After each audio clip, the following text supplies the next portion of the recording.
Flat Earth Clues Part 1, The Empty Theater. This is part of a series of clues that can help you get your head around both the design of the flat Earth system we live in and who has been involved in the deception to hide it from you. The clue you have to look at is built upon another conspiracy that has been around for decades, namely the space program. Most of those watching this are aware of the varying theories revolving around NASA. The Apollo program, the space shuttle, the International Space Station, and so on. The clue itself isn't based on one of these highly debated topics, but the lack of one. More specifically, motion pictures based on actual events. This, like others in the series, is something you can check out for yourself. Everything you need to reference this is online. To begin, think of all the movies involving space travel that you've seen in your lifetime. You'll start with the obvious: Star Wars, Star Trek, Alien, just to name a few. In fact, if you go through your own personal list, you could probably come up with over 100 different off-world movies without breaking much of a sweat. That part is easy. For the second group, try to come up with space movies that aren't fantasy-based. You'll get a list that has Red Planet, Gravity, Mission to Mars, 2001, things like that. These films will usually take on a not-so-distant future theme, and where we could be down the road. And it's still a pretty good-sized list. These first two groups of films are encouraged by the authority, because they reinforce the globe model through assumption. The entertainment system demands that the globe view and solar system concept is a given. Therefore, the actual worldview must also be true. Or to put it another way, if you're using your suspension of disbelief as you watch a movie like, say, Gravity, then subconsciously you're reinforcing the movie right on top of the real world. The more of these movies you watch and enjoy, the more the lines blur between what you want to believe and what you actually know. Watch enough movies about Mars, and you will be less astonished when NASA announces an actual mission to Mars. Same with the moon, other solar systems, and so on. Releasing the movie 2001: A Space Odyssey in 1968, right before the actual moon missions, was no accident. It took the greatest director of all time 5 years to make, and several people who saw the theater screenings claimed that many military groups were listed in the credits, only to be removed years later. But 2001 is just a side note of this clue. For those who really want to dig into Stanley Kubrick's hidden vision, I highly recommend the documentary Room 237. A link to it is below as well. Now you are aware of the first two groups of space films. There are those that contain generous amounts of fantasy, and those who try to paint our near future. These two groups are easy to find. The third group is a challenge, and again, that's where things get interesting. The moon missions concluded in 1972, and even though it's still considered the greatest achievement by mankind, no fact-based movies were made regarding it until The Right Stuff was released in 1983. Now you might say that it had only been 11 years, and maybe it was tough to get the rights, and so on, but that's not what made the film interesting. The movie ran extremely long for 1983, coming in at 3 hours and 12 minutes. It was an exhaustive look at the astronaut selection process, the competition, and the training facility itself. But when the credits rolled 3 hours later, chronologically, they had only gotten to the low Earth orbit missions. Just for fun, Google The Right Stuff movie and see how many spacecraft you can find. It won 4 Academy Awards and did a great job at the box office, but the Apollo missions were never touched. The only other major motion picture that involved the actual moon program was Apollo 13 in 1995, a full 12 years later. Apollo 13 only covered a single moon orbit and no landing or close-up reference to the previous missions below them. And after 1995, that was it. Nothing. Hollywood is known for leaving no stone unturned, with reboots and sequels to nearly everything. Yet in almost 60 years, there has never been a single moon mission movie based on actual events. Hundreds of science fiction films reference in it. Everything from Superman to the Transformers. But literally nothing that covers the moon's surface. 6 complete moon missions involving multiple vehicles, moon buggies, playing golf, and no one wants to touch it. Now, to be fair, there was a TV miniseries in 1998 covering the subject. It was produced by Tom Hanks, who got involved after starring in Apollo 13. There has been no professional production of any kind since then. Again, just for fun, Google From Earth to the Moon TV series and see what you find. The why is easy, and the clue revealed. If Hollywood makes a movie about the moon landings, and it's indistinguishable from the real thing, then how do you know which is real? It raises some subtle questions involving stage technique and how long they've been in place. If Hollywood could fake it now, then when did they first have the ability? There is one other movie which stands out, and I mention it because I can't believe it ever got made, is Capricorn 1. The film's plot involved the faking of a Mars mission and how it could be accomplished. In short, it's part of the Conspiracy World Bible. I highly recommend it, and the link is below. To summarize, all space movies are encouraged by the authority, except for the ones that are based on actual accounts. Those are not allowed. The moon program has been buried in entertainment because the moon cannot be reached. It's either outside the barrier or just a highly rendered image, like any planet you see when entering a video game. The world is flat, and this is just one clue. Flat Earth Clues, Part 2, The Bird Wall. This clue revolves around one of the most remarkable men you may have never heard of, Richard E. Byrd, and his relationship with Antarctica and the secretive missions he carried out there until his dying day. Some of you have followed the legend of Richard Byrd through the Hollow Earth theory. We aren't going to be covering any Hollow Earth in this video, but instead focus on the man and his involvement with the South Pole. The Reader's Digest version of Richard Byrd is as follows. Born in 1888, he became an American naval officer who specialized in feats of exploration.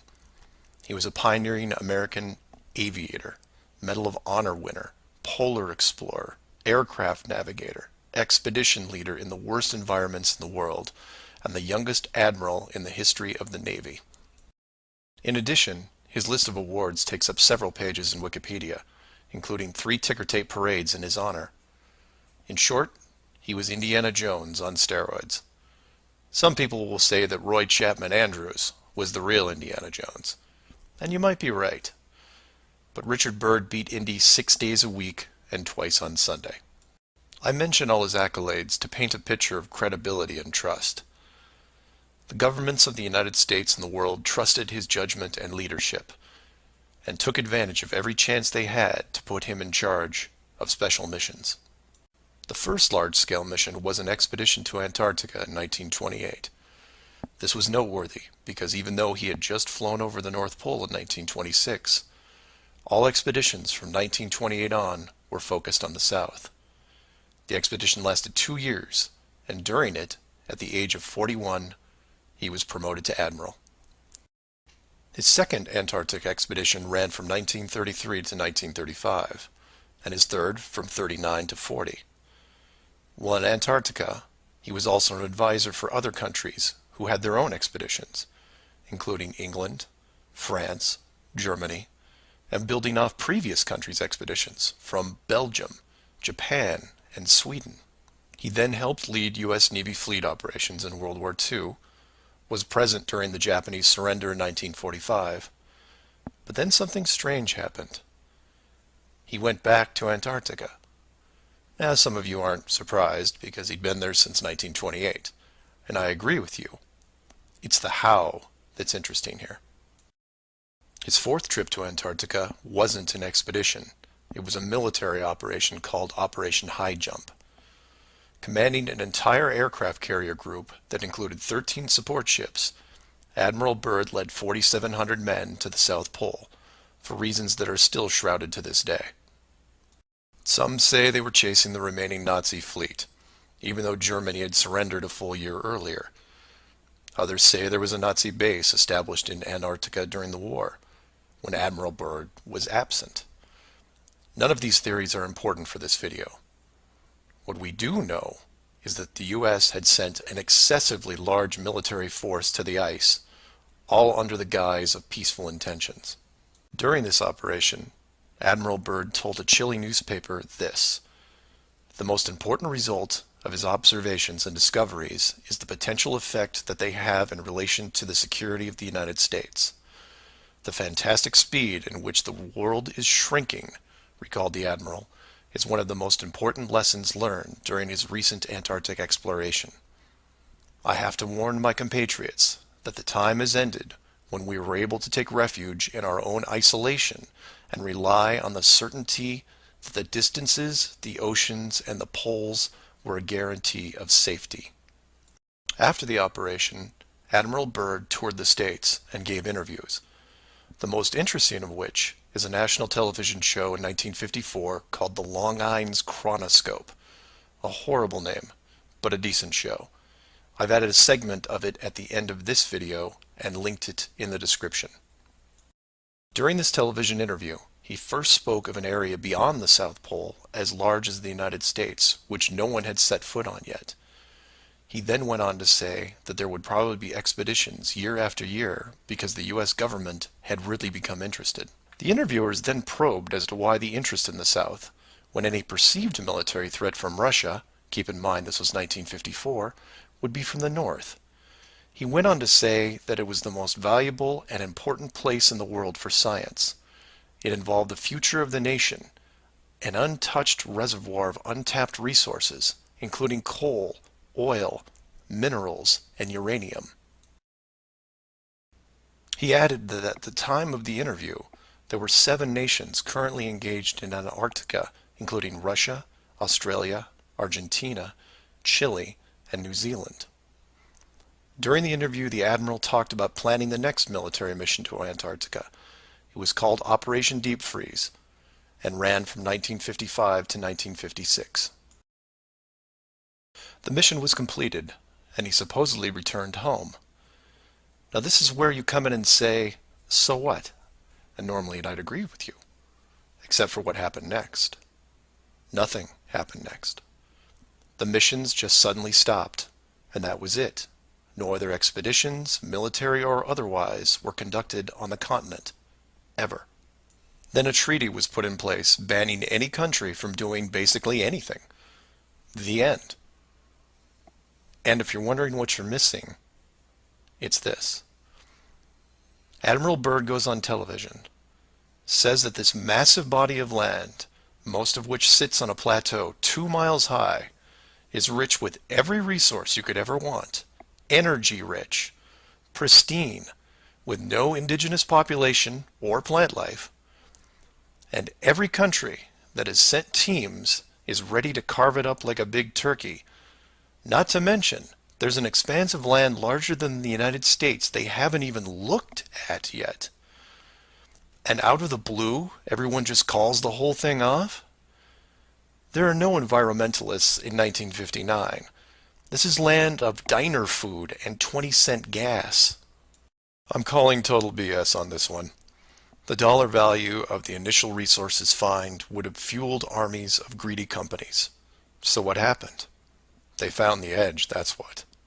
And the last thing they were going to do was let unsupervised companies near it, regardless of the money. Even if it was hundreds of miles away, you couldn't allow resource corporations even into a safe area, and then years down the road as they expanded, tell them, oh, sorry, you can't go beyond this point. When the companies would ask why, what would you tell them? And now the interior of Antarctica is off limits, with no revisions until the year 2041. You can take tours of the outer islands, but there is a hidden line enforced by the military that you will not be able to cross, because the interior is actually the exterior edge. It's there, it's hidden, and it's protected. The Earth you live on is flat. Distinguished guest for this evening is Admiral Richard E. Byrd. The North Pole used to be a no man's land, but these are the days when, by buying a ticket on a commercial airliner, you can fly across the North Pole and drink a cocktail at the same time. You know, only 60 or more years ago, about 35 years ago, our guest tonight found out whether there was any land north of the North American continent. He made that first discovery flight, and I must say that Admiral Byrd, our guest tonight, is not only our greatest living explorer, but he's been an inspiration to countless Americans. Admiral Byrd, you've been to both the North Pole and the South Pole. Is there any unexplored land left on this Earth that might appeal to adventurous young Americans? Yes, there is. And not up around the North Pole, because it's getting crowded up there now, because they find out it's really usable, not only to live in, but militarily. But strangely enough, there's left in the world today an area as big as the United States that's never been seen by a human being. And that's beyond the pole on the other side of the South Pole from Middle America. And I think it's quite astonishing that there should be an area as big as that unexplored. That's a tremendous So challenge. there's a lot of adventure left down at the bottom of the world. Admiral, an expedition to which I believe you're the advisor is now en route. What is that expedition doing? Well, that's the icebreaker Atka, and it's a reconnaissance expedition. It's going down to the South Pole area to make certain observations and to look for some bases.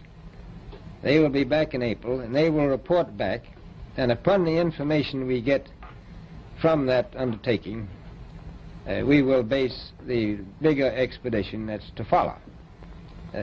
Is that very definitely planned, or is that... That is being planned right now. So I'm willing to say to you that there will be a number of expeditions that will follow, I think, year after year, at the bottom of the world, because the government has really become interested. Well, Admiral Byrd, I can understand, I think everybody can, the interest in the North Pole because it's so near our greatest challenger, Soviet Russia. But why this interest in the bottom of the world? Nobody living down there, is there? No, it's pretty cold. There's only one permanent resident, that's the emperor penguin. The little ones live further north. I tell you one reason they're interested. It's by far the most valuable, important place left in the world for science. That's why the scientific groups all over the nation are really interested.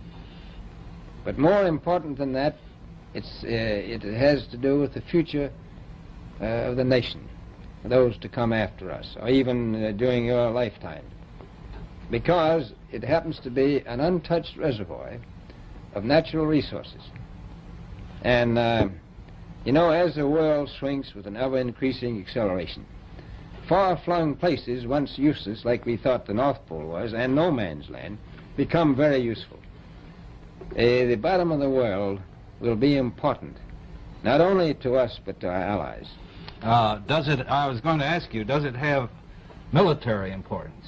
It has some, and as the world shrinks, it will continue to shrink with an ever-increasing acceleration, thus bringing these places closer. And in the future, I can see a time when it will be very, very important strategically.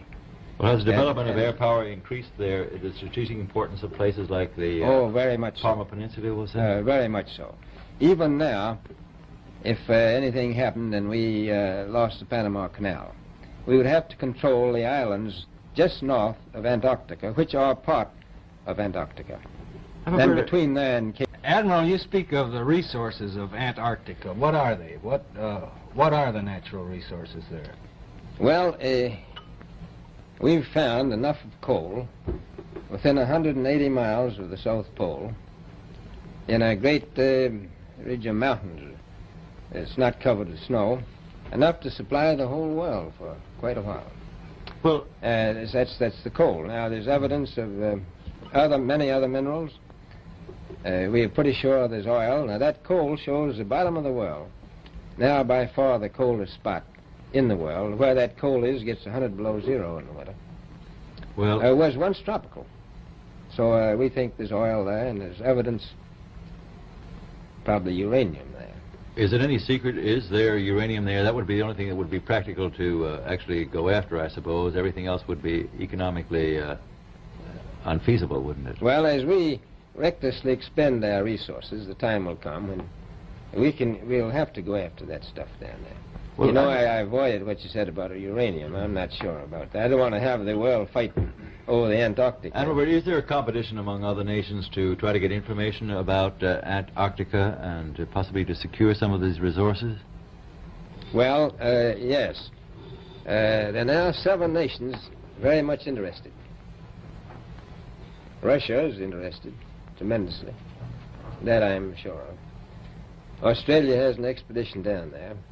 The Argentine, the Chile, New Zealand, Britain, and so on.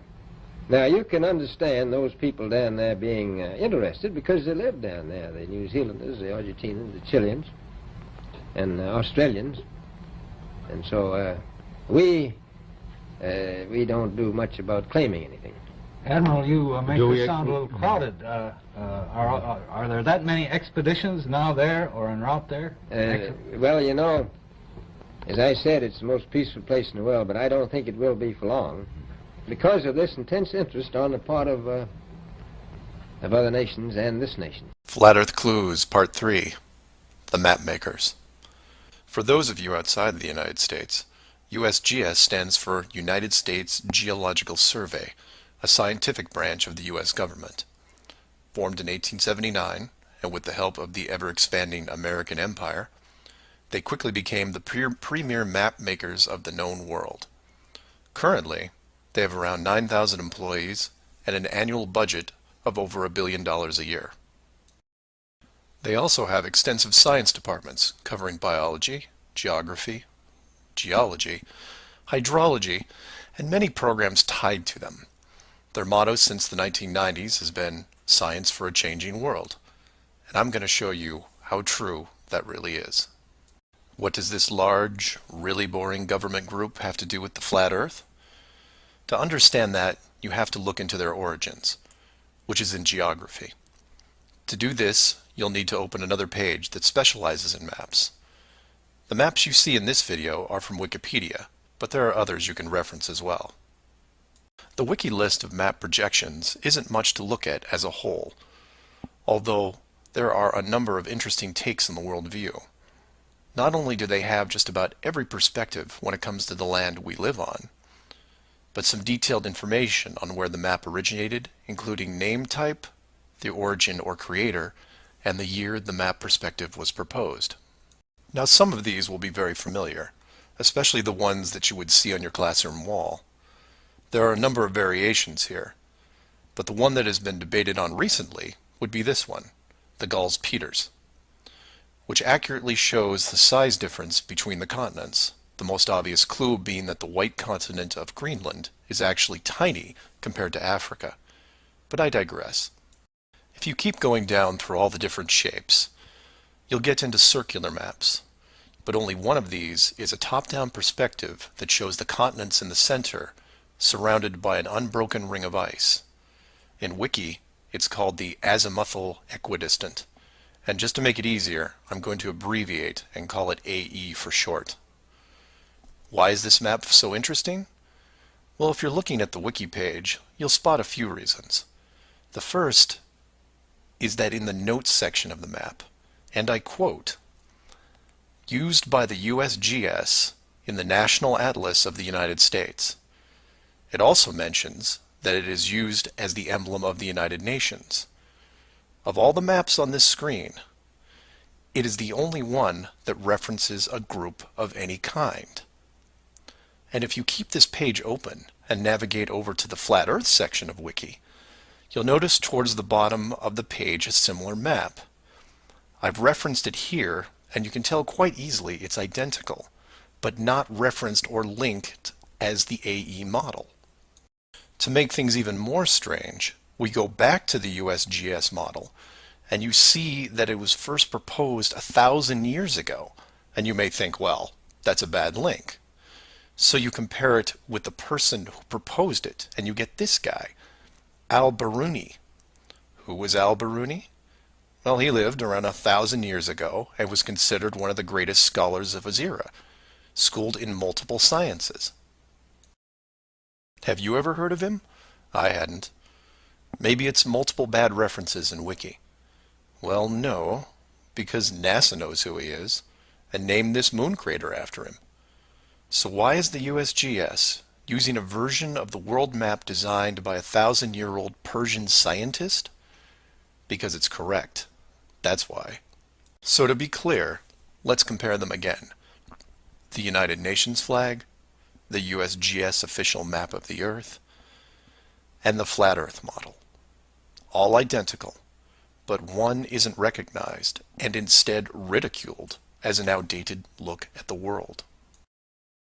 And this is one of those political quandaries that the authority gets stuck in. The short version is this. The government is on the same page as the flat Earth, but they can't admit it, even in confidence. We know the Earth isn't flat, they say, but it really is. We know you use the same map as we do, but ours is just an image. And anyone who says differently is obviously crazy. It makes you wonder how long the USGS has been using that model as an official reference. The United Nations started using it for their logos in 1945, and then made some final adjustments in 1947. And the UN flag also raises a few questions, like, why isn't Antarctica represented on the map? Is it supposed to be assumed in the outer circle, or perhaps the spiky olive branches on the outside? They don't mention it anywhere online. And this is what I like to focus on. The gaps, the holes in the plot, the unanswered questions. The USGS using the same map as the flat Earth, but not saying why, not recognizing it, or that you can't link the very same image from the Flat Earth Wiki back to the actual AE definition of the projection. The authority figured out in the 1950s all of the borders of our enclosed world, and have done a great job hiding it over the decades. But the world's a complex place, and there are clues out there just lying around. I think it's time you saw some of them. Flat Earth Clues, Part 4, Shell Beach. This clue covers the near-perfect design of the Flat Earth model, and will break down some of the logic behind the decisions made. It sounds like a big task, and it is. But to start, let's look at something small, like this little guy. Take an ordinary mouse and put it into a glass cage. It doesn't have to be a mouse. It could be a snake, a lizard, an insect. It makes little difference for this exercise. People identify with mice because they're used to seeing them in lab experiments. Mice also don't have any sinister connotations. They're seen as relatively innocent and benign, the perfect test subject, as it were. I have yet to meet anyone who has a bias against the lab mouse. So the mouse goes into the box for the first time, and the reaction is always the same. It explores its surroundings, and more importantly, tests the barrier around it, probing for exits or potential exits. The mouse inspects every inch of its new glass home, and at some point settles into the acceptance that the walls are indeed solid, and that it may be there for a while. Every so often, it will repeat the process, again checking the boundaries of the cage, just in case something has changed. What it doesn't do is act like it would in the wild, because it realizes that it's in a form of captivity. The glass box doesn't even remotely resemble its natural environment. You could put this box in the middle of a forest and the mouse may feel slightly better about its situation, but it still knows that it's been trapped against its will, and will settle into a non-native lifestyle. You could take all the other small animals that could be substituted for a mouse, the snake, the lizard, the insect. It makes no difference. The result will invariably be the same. Repeated probing for escape routes, then acceptance. Take the same animal and now put it into the middle of a 100-mile square wildlife preserve, surrounded on all sides by a similar type of glass enclosure. The creature doesn't even bother to rush the size of the preserve and start testing the boundaries, mostly because it's out of visual range. It could be days or even weeks before it even encounters a single fence. The animal's routine is spent doing what it normally would do. It eats, it sleeps, it breeds. It does everything that it would naturally do in the wild. If one day the animal approaches the fence, there might be some curiosity, but any anxiety is quickly resolved by just turning around and heading back into the vast expanse from which it came. The fence does not pose a potential problem for the animals in the preserve because it is so small compared to the expanse they live in, and dwelling on it doesn't hold any interest. We're assuming here that the fence is high enough to discourage flying creatures as well, deep enough to stop burrowing classes, and if you want, reaches the floor of any nearby bodies of water, stopping any clever aquatic types. The point here is that all creatures great and small inside a giant wildlife preserve, when encountering the fence, wouldn't care. They would all, in their own way, just shrug and move on with their lives. However, if you take a human, male or female, regardless of education or nurturing, and put them in the exact same wildlife sanctuary, the response would be quite different. When the human approaches the glass fence, they don't see it as a minor distraction. They pause, they wonder, and more importantly, they ask questions, either internally or amongst others. Why is the fence here? How far does it reach? Can I dig underneath, or climb over, or go around it? These questions continue in a way you might imagine, but eventually a bigger question jumps to the top of the list. Who built the fence? It is that which changes not only the type of questions being asked, but how the human being, or beings, look at their world. The giant wildlife preserve suddenly gets smaller. Each new fence border discovered starts to artificially constrict their expanse, even though the dimensions haven't changed. Before long, the preserve, their home, loses some of its relevance. The fence is a reminder of the unknown. It provokes fear and endless speculation within the human. Given enough time, the importance of the preserve continues to be reduced, especially in relation to the fence. And the reason why it's so engrossing for the human is simple. It's there. It's real. They can see it, and maybe even touch it. Adding more humans to the equation increases the disparity of this situation by orders of magnitude. Have you seen the fence? Do you know how long it's been here? Have you ever known anyone that's been outside it? It's older than us. Who is responsible for the fence? What can we do to appease the group that created it? You can see what this might lead to. A long-lasting group hysteria would entrench itself within the population, grab hold and never let go. The fence is bigger, older, and wiser than they are. It humbles them, it angers them, and it is forever. It is their proof of a higher power. Maybe not God, but certainly God-like. No civilization, regardless of technology, discipline, or age, would be able to cope with the existence of it. For the human psyche, there are just too many questions that go unanswered. Life would never be able to progress normally. To summarize, a garden variety wildlife preserve would work for 99.99% of all the world's life forms. For human beings, however, you would need to make some modifications, or really just one big one. So let's take a look at a few examples of how this could be accomplished, and from there expand it. The first failed example can be seen in the 1998 movie Dark City. This is a good starting point to get you in the right mindset. The premise here is that an advanced race creates a small flat earth area, complete with a traditional dome. The design, however, is initially flawed in that they built the city all the way to the outer edge, leaving no room for error. To compensate for this, they altered the memories of the human population on a regular basis, therefore repressing any long-term investigations. However, in movies, there are always anomalies, like the police officer who realizes that even though he remembers visiting a place called Shell Beach, there is no way to reach it, because Shell Beach is outside of the flat world and never existed. He just keeps going around the circular city that has no exits. In the end, another man, the hero of the movie, makes it to the edge, steals the advanced race's power, and creates an ocean, which really should have been there in the first place. Move from there to a movie released only 4 months later called The Truman Show. Inevitably, all flat earthers have to take a hard look at this movie from a technical point of view. The movie follows the same lines as Dark City, but in a much more relatable premise, that of a giant television stage built so that the outside world can watch a person go through his life without any knowledge that he is living inside a flat world, surrounded by a physical dome. The movie is interesting on several levels, including construction.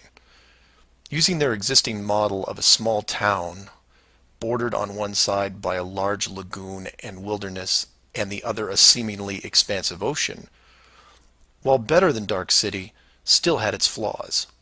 For one, it was less than 20 miles across, and even though Truman's desire to explore was repressed, there was still a chance that he would venture to the outer edge, which is where the movie ended. But for the most part, it worked. Truman believed the entire scenario because he was born into it, and then lived 30 plus years without any reason to doubt where he was, which could be said for any of us. If it wasn't for the, and we'll say movie mistakes, that the studio fell victim to, then the show would have never ended. And this then raises hypothetical scenarios like, how many kids like Truman could you have raised inside that dome? 10? 50? Now, logistically, you can see how it might be problematic in keeping tabs on that many kids, especially as they got older. But with enough sleight of hand, it could be possible. A fictional situation just like that was made into the 2004 movie, The Village. And even though it turned into one of those M. Night Shyamalan plot twist things, the premise was very feasible. A wealthy group of idealists buy a large parcel of land in an existing wildlife preserve, create a small town from the 1800s, and raise children there.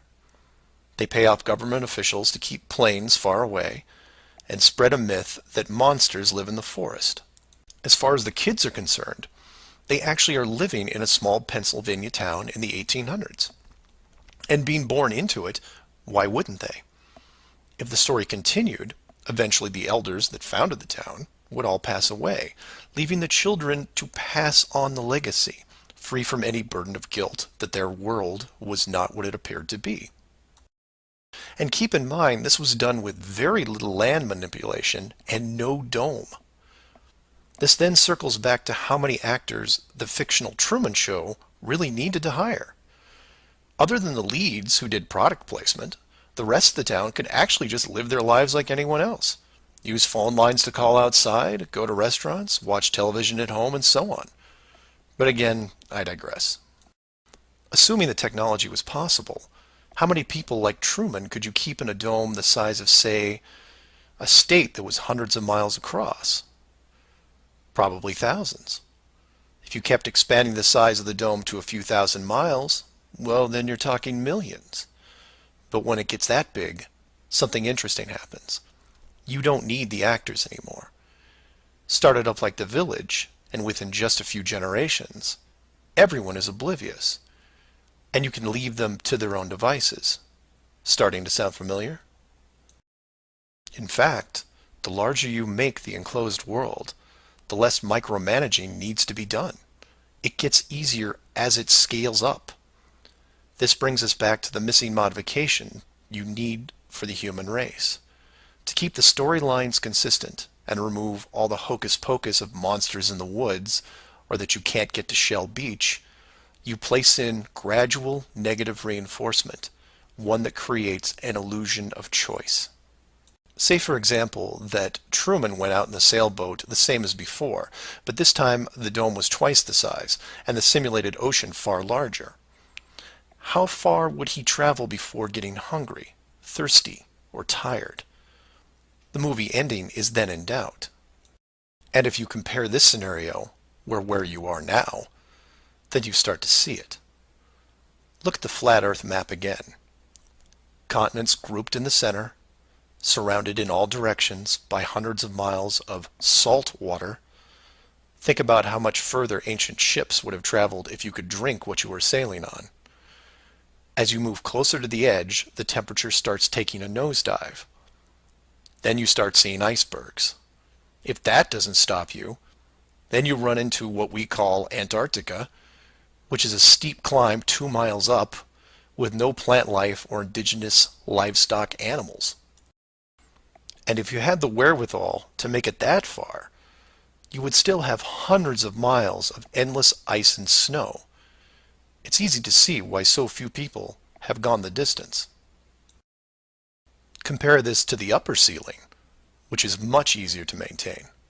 You simply decrease the oxygen rates so that every 1,000 feet up it gets more difficult to breathe.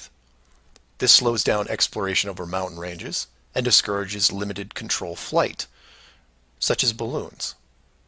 Also keep in mind that the dome itself doesn't have to be that high in relation to the outer ring.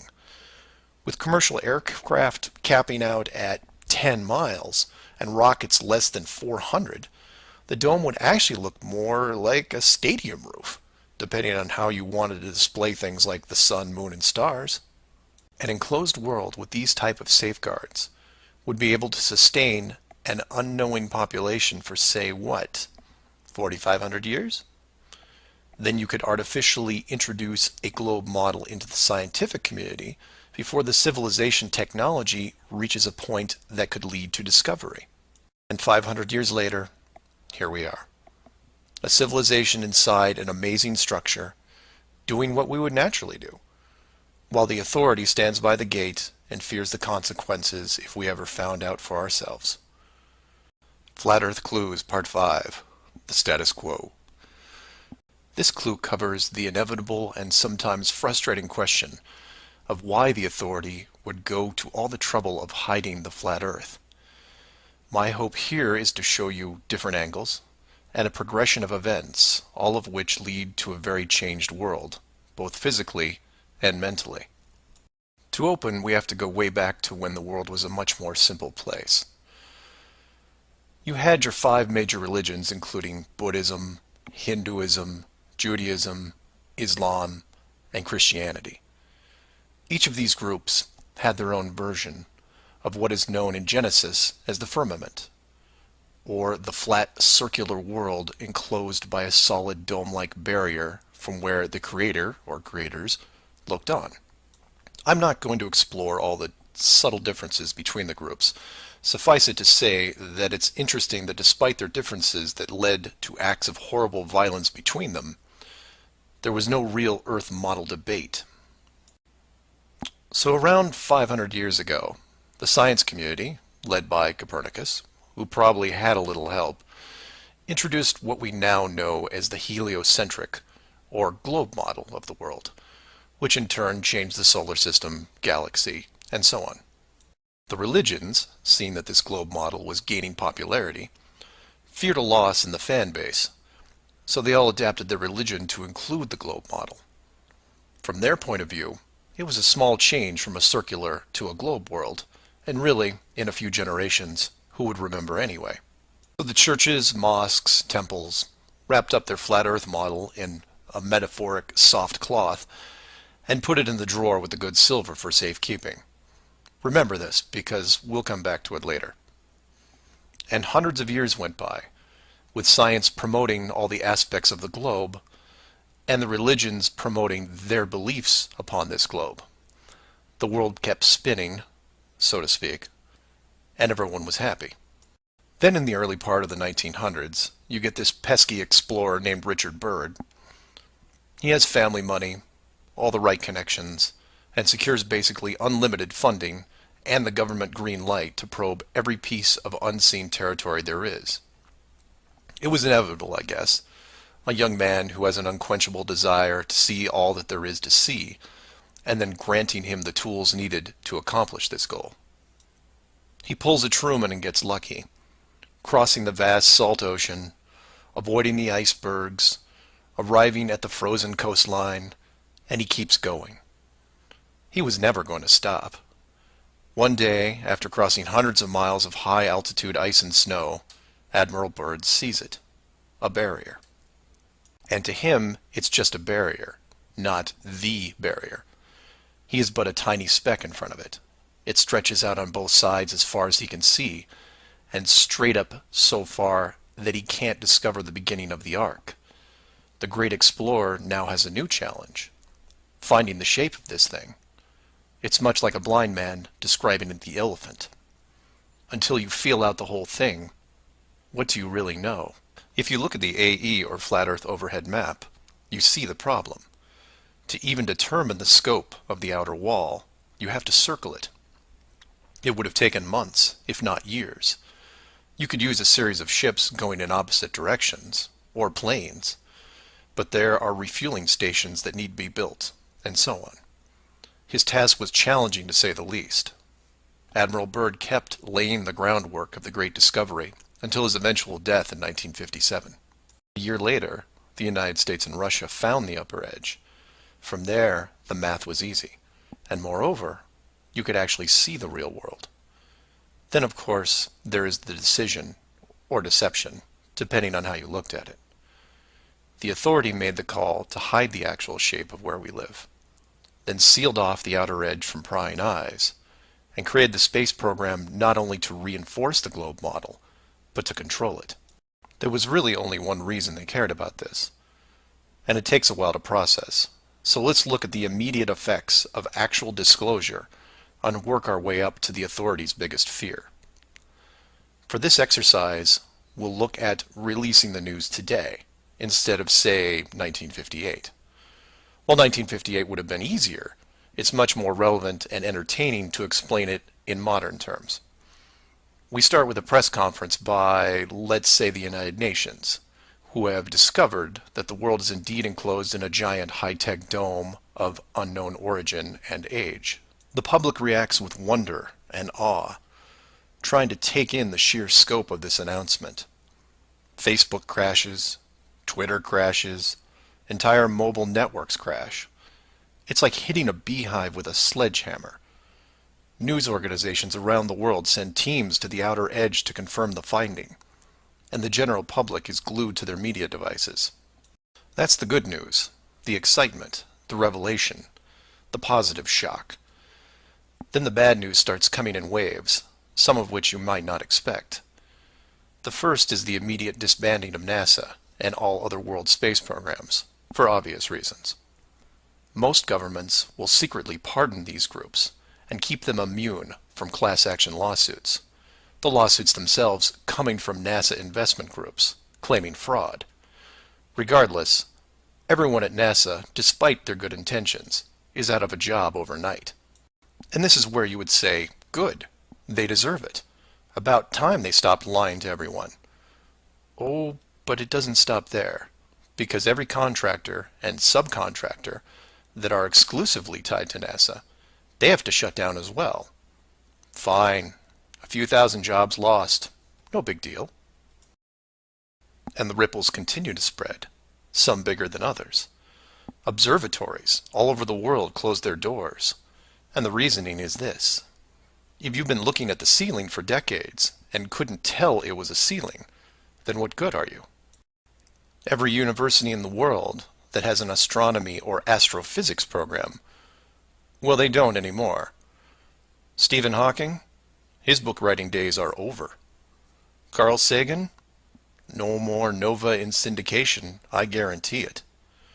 Those professors are going to have to retool their skills and be prepared to answer one giant question. How did you not see it? Weren't there clues?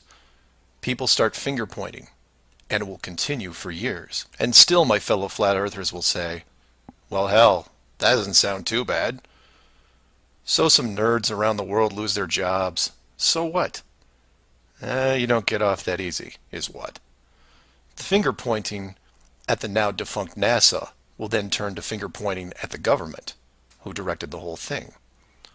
This is where we run into some dangerous ground, involving things like the Ark of the Covenant, the Holy Grail, and the Ring of Power. And you say, you lost me. I was with you until you started bringing up religious artifacts from movies. And you're supposed to be lost. Of the 5 major religions we mentioned earlier, those being Buddhism, Hinduism, Judaism, Islam, and Christianity, none have been able to produce a supernatural object over the last 5,000 years. And trust me, it would be beneficial to do so. The Ark of the Covenant would benefit Judaism, the Holy Grail Christianity, and the Ring of Power, well, that benefits someone else. Maybe I'll leave alone for now. The point is that all religions are actively seeking their leverage against science. You've heard of the division between church and state. Well, here it is. Advantage church. The barrier becomes a giant religious symbol, and since it is backed by the Big Five, it also becomes universal. The Big Five then go into their drawer with the good silver and pull out this belief that was forgotten but not lost, and say, we knew it all along, and science lied to us. Temporarily, all religions unite against science, who has been only moderately weakened by the removal of their astronomy and astrophysics divisions. But the public won't care, because they will listen to the group shouting the loudest, and no one yells louder than the church. They will scream with righteous fury that the dome was built by our God, your God, and the people will turn to science and hear nothing but crickets. And that's where the world changes, because in times of great stress, the public will want words, and while religion has no shortage of them, science simply is incapable of taking leaps of faith. I'll take a glass half full approach and say that anyone listening to this is probably an intelligent, rational person, one who can make informed decisions outside of the conventional doctrine. But for every one of you, there are hundreds, if not thousands, of mouth-breathing troglodytes who will not walk but run to the respective house of religion and say, you were right about this. What else can you teach me? This is what fills the current authority with pause. The unknown response to that question. Will religion take the high road and work with what remains of science to discover the truth? It's possible, I suppose. It's also possible that religion will combine this technologically advanced society with a revitalized and aggressive doctrine that then transforms daily life into something that makes the book 1984 seem like a Saturday morning cartoon show. I'm hoping that mankind will prove me wrong, but so far, that isn't the case. Flat Earth Clues Part 6. Depth Perception. This clue looks into the inevitable design question below the surface, or more specifically, how thick the flat Earth design would need to be. To start, let's quickly recap the design features so far. A basic dome structure made up of advanced high-density material, thousands of miles wide, and at least 100 miles in height. The ceiling of said structure being projected upon by an ultra-high-definition system using super LED technology and a combination of 2D and 3D imaging to simulate all celestial bodies, including sun, moon, stars, and so on. This ceiling is then protected by a scaling decrease in temperature and oxygen levels to the point where human life isn't naturally sustainable above 4 miles. The lower surface of the dome structure consists of an organic layout of continents, grouped at the center, ensuring that no land bridge exists to the outer ring. This is then surrounded by hundreds of miles of salt water in order to limit sea travel. The salt oceans are then adjusted with a scaling decrease in temperature as the outer area is approached, to the point where salt water freezes, forming icebergs, further reducing sea travel. The outer ring is then elevated to a height of 10,000 feet, reducing oxygen levels, and a buffer zone of 300 miles is created. This zone is devoid of all life forms that could be used as food, further discouraging land travel. That all sounds pretty good. But we left out one thing: depth. Keeping human beings away from the ceiling is easy, because it requires higher technology. Protecting the outer ring is a little more difficult, but can be accomplished with layers of negative reinforcement. Protecting the actual common ground is a different challenge, because digging is basic. Everyone knows how to use a shovel, and most construction requires a generous amount of digging. In addition, natural resources such as coal, oil, minerals are harvested through large-scale digging operations. So it's safe to say that any human population is going to be digging a lot of holes because it's easy and it's necessary to continue their way of life. That being said, how thick would you need to make the flat Earth model so that people didn't accidentally dig their way through? You could use the same method as the outside barrier and create a series of undesirable layers, ending in a solid barrier. But the ever-expanding increases in general population would create an unnecessary risk. If the bottom of the flat Earth was composed of, say, an unbreakable material, this would pique the digger's curiosity, and if repeated all over the world, would raise suspicions of design. While a solid barrier works at the end of a frozen wasteland where no one is venturing, or allowed, it doesn't do much if it's found in a mining quarry or someone's backyard. For that, you need something that hasn't been used up to this point. A scaling increase in temperature, all the way to an ignition flashpoint and then beyond. Now you will jump in and say, well, of course, we all know that there is molten rock below the surface. We see it in volcanoes and, well, volcanoes. Yes, you do. And we've all seen the cross-section diagram of the globe Earth, which shows ever brighter bands of molten structure and so on, which is why I included the wiki link in the description that covers the official view of the Earth's structure. And I quote, "Scientific understanding of the internal structure of the Earth is based on observations of rock in outcrop, samples brought to the surface from greater depths by volcanoes, analysis of seismic waves, measurements of gravitational and magnetic fields, and experiments with crystals at pressure and temperatures characteristic of the Earth's deep interior." In short, they have no clue on what's below them. None. In fact, the deepest holes ever drilled, which I've also linked in the description, only go down 8 miles. To repeat, no one has gone below 8 miles anywhere. And every drilling survey is the same, a scaling increase in temperature to the point where drill bits stop working. And you come back and say, but volcanoes. Yes, there are volcanoes, holes in the earth where molten rock is produced, under pressure, I might add. Certainly that can't be artificially created. No? We can melt rock right now. It's called a smelting plant. What do you think your car is made out of? Melted, reformed, and polished rock. We have the technology to do this. It all comes down to scale. Create a large set of furnaces at, say, 50 miles below the surface that can melt and pump molten rock. And you say, what would the furnaces be made out of? Oh, I don't know. How about the same dome material that can withstand nuclear weapons? So you take the molten rock, locate a few random access points on the surface, and the rest comes naturally. Volcanoes also reinforce the Earth structure model that the molten rock goes all the way to the core, which then in turn reinforces the globe model, and then we're back to where we are now. A smoldering globe flying through space at high speeds that from a design standpoint makes no sense. So how thick would the flat Earth model floor need to be? Oh, for common use, say less than 100 miles, similar to the ceiling in scale.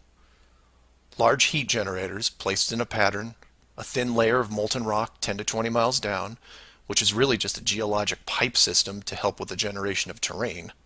And there you have it. An efficient way of discouraging all those digging humans from reaching too far, combining a physical barrier with a mental one. 8 miles down and you're going to tell me what the entire core looks like? Give me a break.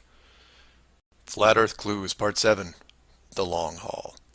This clue looks into a topic I only glanced at in the original guide, which is the southern hemisphere, or in the flat Earth model, the land masses closest to the outer ring. I like to give credit where credit is due, and the long haul title was given to me by a fellow flat earther who did some of the same research I did. The summary of the video is this. If you are looking to show someone how to view the flat earth from a practical point of view, this is the example I would use. I'm going to show you how strange the world looks using just a few websites, some simple math, a couple minutes, and your brain. You don't have to write anything down, unless you want to, of course. I'll give you everything you need on screen and break down one of the examples as well. I'll also link the sites in the description for reference. First, here are some websites that help you calculate distance. The GPS on your phone already does this, and you may have an app as well, but here are some dedicated examples. Timeanddate.com, tripit.com, distancefrom2.net, worldatlas.com, freemaptools.com, and travelmath.com. If your favorite isn't listed here, like Google Maps, then use whatever is most familiar to you. Now we are going to look at two specific groups of cities. The first group is going to be from the area around Australia, including New Zealand. We'll call this Group 1. Group 1 includes Melbourne, Australia, Sydney, Australia, Perth, Australia, Auckland, New Zealand, Christchurch, New Zealand, and Hamilton, New Zealand. The second group is going to be some cities in South America, all in the southern hemisphere. I mention this because if you go high enough, you will run into a few cities that won't work. Group 2 includes Rio de Janeiro, Brazil, Sao Paulo, Brazil, Brasilia, Brazil, Buenos Aires, Argentina, Lima, Peru, and Santiago, Chile. Again, there is a link in the description with many other airports. Now, these two groups are interchangeable, as you would imagine, so you can start or end with either Group 1 or 2. The results will be the same, and just to make it interesting, I'll use a slightly different example which a fellow flat earther did the legwork on and show you that even these two groups aren't exclusive. So you take anything from Group 1 and anything from Group 2 and you get some distances ranging from 6 to 8,000 miles roughly. That's all I want you to do here is get that part in your head, noticing that the route is bent because they have to account for the curvature of the Earth. All these directions are what you would expect, a straight shot over the South Pacific Ocean. Now, just to prove it's not an exclusive route, instead of starting in, say, Rio and landing in Auckland, I'll start what should be the opposite side, in Cape Town, South Africa, which is roughly the same distance on a globe Earth coming in at 7,300 miles. Notice on the map it's still a straight shot through the Indian Ocean and not crossing any countries. An easy route. I try to book my flight. For this example, we use TravelMath, but you can use whatever is easiest in your country, like Priceline, Expedia, Travelocity. It will make no difference because they're all tied to the same system. And this is when everything goes wrong. So the first leg, the airlines don't send me due east, but instead shoot me 4,700 miles almost due north to Dubai. Okay, maybe we're just picking up people. It seems a bit excessive, but I'll go with it. I'm probably comfortable in my seat drinking vodka tonics anyway. And from Dubai, it should be a straight shot home to Auckland, right? No. Now they send me southeast to Melbourne, a mere 7,300 miles. And then finally a third leg from Melbourne to Auckland coming in at around 1,600 miles. I'm rounding up or down to make the math easier. Regardless, the total miles for this flight is almost double what should be expected, coming in at 13,600 miles. In addition, the trip took me 37 hours. How long should it have taken? Well, in a 777, about 12. Now this is where you come in and say, well, it's probably an isolated incident, or some strange connection thing. You know how the airlines are. Oh no, my friends. We can do this all day. This roulette table is rigged, and there is no way to get a fair game. The first part of the clue is the utter lack of non-stop flights from anywhere in this hemisphere, which is why I gave you multiple cities in each group. And here's the plot hole for you. Flying from international cities like Sydney, Rio, Santiago, or anywhere else close by, you can't get a single non-stop flight, no matter how much money you pay. I tried to do this for an entire night, and it was like playing an online casino game, one that I was losing most of the time. The connections kept coming in like spam windows. Start in Christchurch, go to Auckland. Start in Auckland, go to Sydney. Start in Sydney, go to Dubai or Los Angeles or somewhere else that makes no sense. Some of these connections took the trip over 50 hours to complete. Go ahead, try it yourself. You may find one nonstop. But even then, the strangeness doesn't end there, because the speed is wrong. For reference, I included an optimum cruising speed guide from a commercial pilots forum that lists all the international aircraft used in these routes. A 777, the current state-of-the-art flagship plane, designed for maximum fuel efficiency, has a cruising speed of 640 miles an hour. 7,400 miles comes in at around 12 hours. Try to find this route. It doesn't exist. It can't. The closest I came was a one-connection flight with a 3-hour layover. The total flight time was 20 hours. 20 take away 3 is 17, not 12. And this might work if the plane was doing, say, 430 miles an hour. But it's not. In fact, the slowest cruising speed I found was an older Airbus just around 593. But this is all just numbers, right? It is until you pull up the flat Earth map and look at the farthest 2 points, which just coincidentally are anywhere in Australia and most of South America. Or my example of Lower Africa, which you can see isn't west at all. It's a shell game, and a very good one at that. Keep people guessing with multiple connections and layovers, jumping from city to city. People just sit in their seats, trying to sleep through it. And then it hits you. Well, the pilots would know, right? They fly all day, every day. Certainly, they would have figured it out by now. Some of them would get suspicious, sure. Any decent navigator will be able to work out the speed, fuel consumption, and odd connections. But imagine what they would have to get their head around. First, they would have to ignore the world GPS system that has been leading them to their destinations without error. If you want some interesting side reading, check out the link on the history of the GPS. And I quote, "Developed in 1973 to overcome the limitations of previous navigation systems, integrating ideas from several predecessors, including a number of classified engineering design studies from the 1960s. Oh, and by the way, was created by the Department of Defense, the same people that closed off Antarctica. GPS went fully live in 1995. So if you were a pilot before then, you might have been able to pick up a breadcrumb trail. After that, very difficult. Plus, let's say you did figure out that something was off. Who exactly would you tell? The FAA? You would be looking around and wondering why you were the only one to see it. And then what? You make the leap of faith and see that the entire map system is wrong? Never gonna happen. You might as well just tell them that an alien spacecraft followed your plane around for 2 hours. We know what happens then. Start playing Flight Time Casino for yourself. See what interesting things you can discover. And while you're at it, show it to any pilots that you know. But don't forget to leave the words Flat Earth out. Because that's crazy, right? Flat Earth Clues, Part 8. The Creative Force. This Flat Earth perspective takes a look at the design from the ever-present why standpoint. And although it will review some of the dome technical features already discussed, I'll try to do it from a different angle, or more specifically, why I might build it. Someone mentioned to me recently that while the dome was a very big concept, it made the world much smaller. Kind of like what Admiral Byrd expressed in an interview all those years ago. This someone also said that it made them sad, which I understood. And while I did what I could to comfort this person, I realized that I could have done more.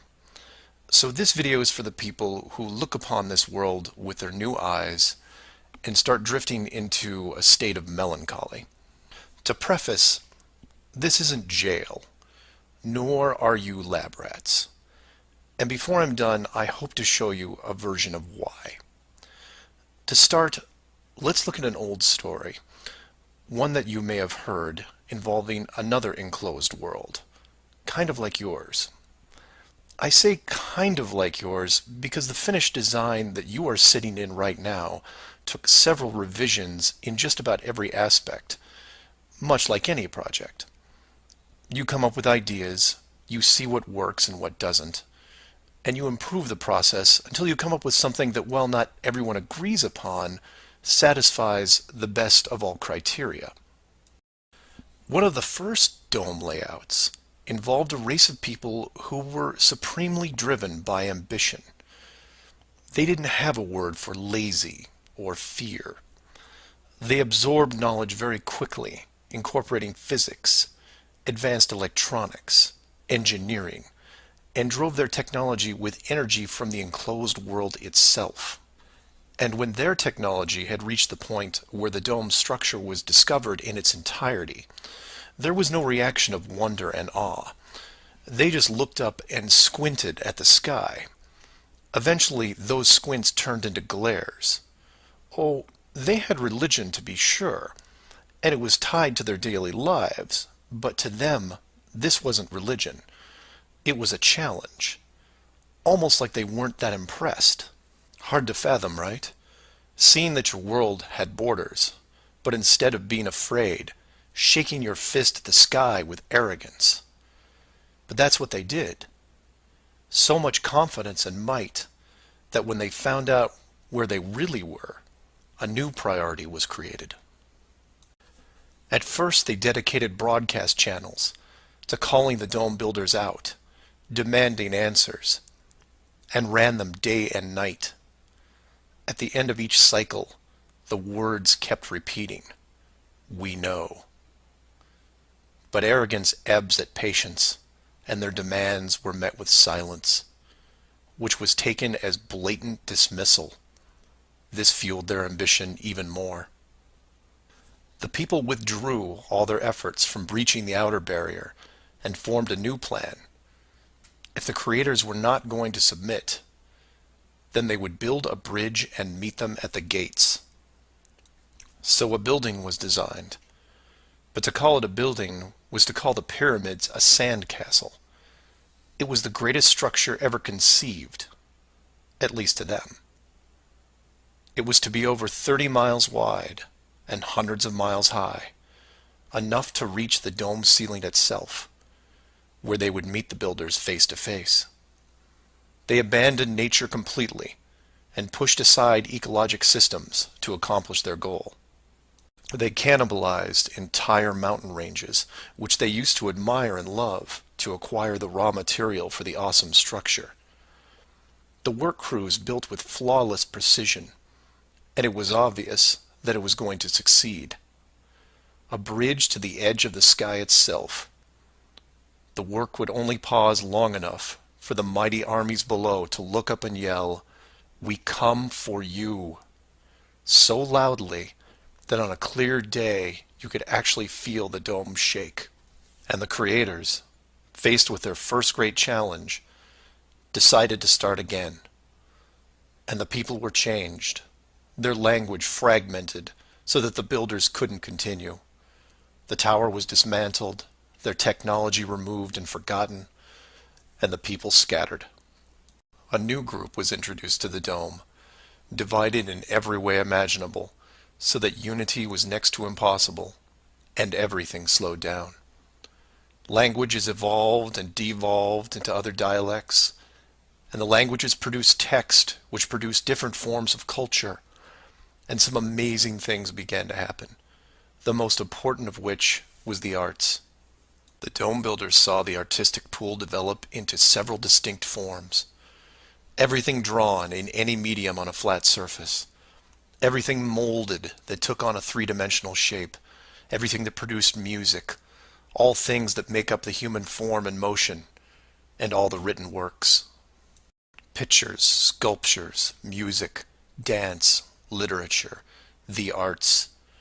Driven by passion, it is the very essence of what is good in humanity.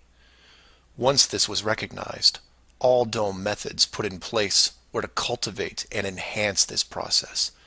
Land masses were adjusted with geology and temperature to support every kind of terrain, with mountains, rivers, oceans, plains, forests, jungles, deserts, all of it stunning, all of it stimulating the human mind, nourishing it.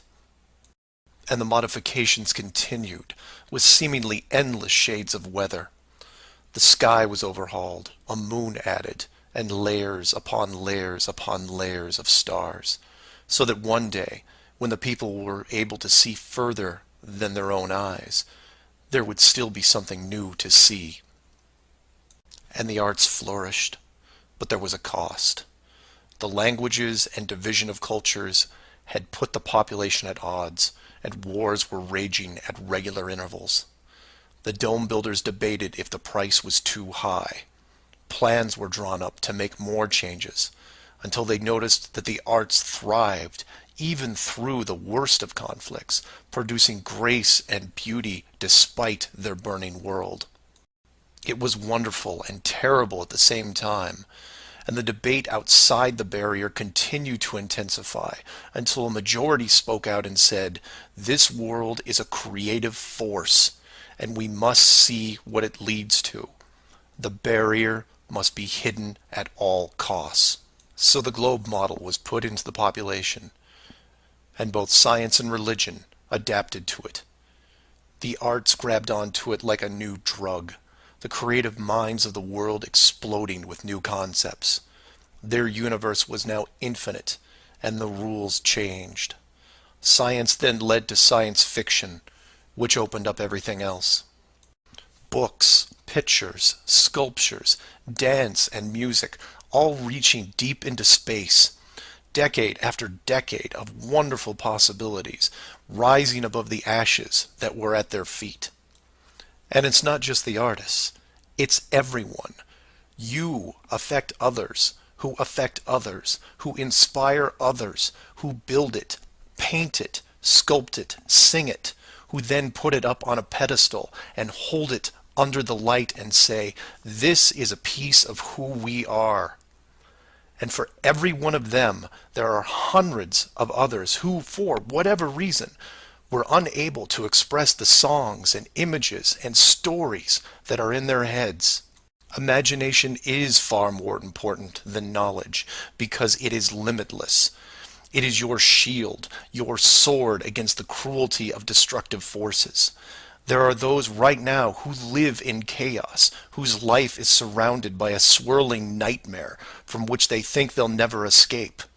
These are the true warriors of the world, and they are far braver than me. I am humbled by those who suffer the most. Know that mountains were built for you.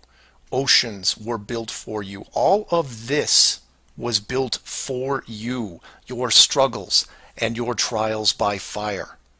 It may be today, it may be tomorrow, but one day the curtain will close and this stage will be struck.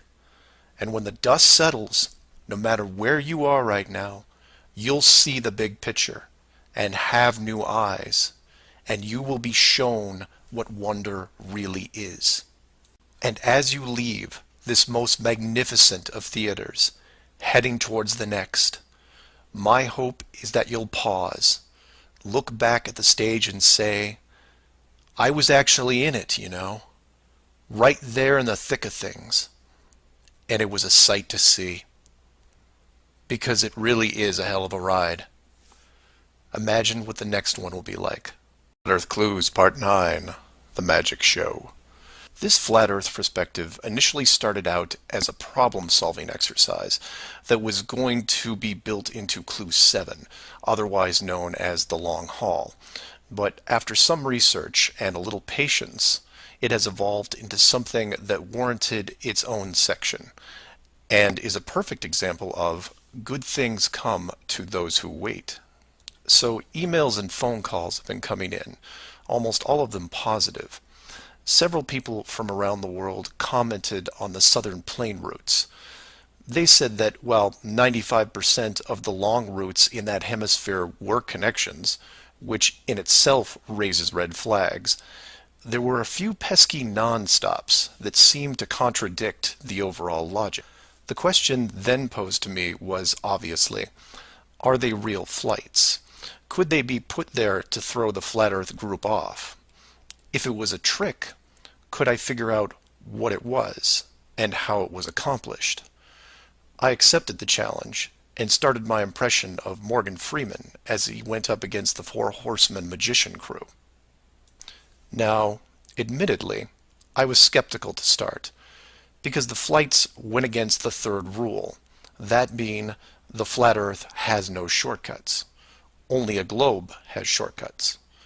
As in magic, I had to assume the rule was not being broken, but only hidden, or having the illusion of being broken.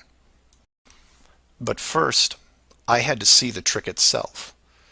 I had to see the planes in question, and see them make the route. Anyone can list a flight, but does it actually go from point A to point B? With the help of several other people, this was then put to the test. While just about everyone with a cell phone knows about GPS and how it can track things, many people don't know that even though it's a system built by the military, there is a very public aspect to it. So while your phone is tracked at all times, so are other things, most notably all air traffic. Now, if you're military, you could view military planes. If you work at a cargo carrier like UPS or FedEx, you can view transport planes. The general public is mostly limited to commercial air traffic. This can be viewed in several places, and the one I chose was planefinder.net. You can use others like FlightAware, Flight Radar 24, Flight Tracker. It makes no difference, because they are all tied into the same exact GPS system. All these sites do basically the same thing, track every commercial plane in the world from start to end in real time. So I spend day after day looking at the Plane Finder global map, which you see here. At any given time, it's tracking between 3,000 to 7,000 flights that are en route anywhere in the world. You'll notice two different colors for planes, red and yellow. Yellow just means there's a 5-minute delay in processing and only applies to the United States. The point here is, in order to prove out these flights that go against flat Earth theory, I need to watch a few as they cross either the South Pacific or Indian Oceans. The web page updates automatically, but just to be sure, I close and reopen the page every 30 minutes or so and wait for an ocean plane. And I wait, and I wait, and I wait some more. Hours pass, days pass, and no red planes to entertain me. And somewhere in this process of me just staring at these empty oceans, waiting for a plane to cross, something occurs to me. Can you guess what it is? Nothing is crossing these oceans. Not non-stops, connections, multiple connections, nothing. But that's not possible, right? The planes have to reach their destinations.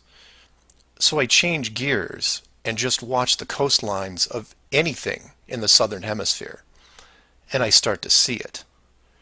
I follow a simple plane out of Brazil on its way to South Africa, which, by the way, is not part of the long-haul argument. It's offshore just a few hundred miles.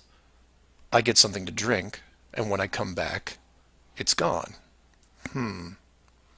Just a glitch, right? So I follow another, and another, and the same thing happens again and again. Once the plane reaches an imaginary line in the water, GPS makes it disappear. Then a friend who is also working on this problem sends me some links, which I've included in the description. I encourage you to take a look at them. At first, they don't seem like much, just an average flight log showing speed, altitude, locations, things you could expect. Then you scroll down to about 3:30 in the morning, and the location drops away and is replaced by either the word approximate or the word estimated. This then continues for the next 5 hours until, miraculously, 1 hour before landing, the flight log reestablishes itself, and the GPS system shows the plane in real time about to reach its destination.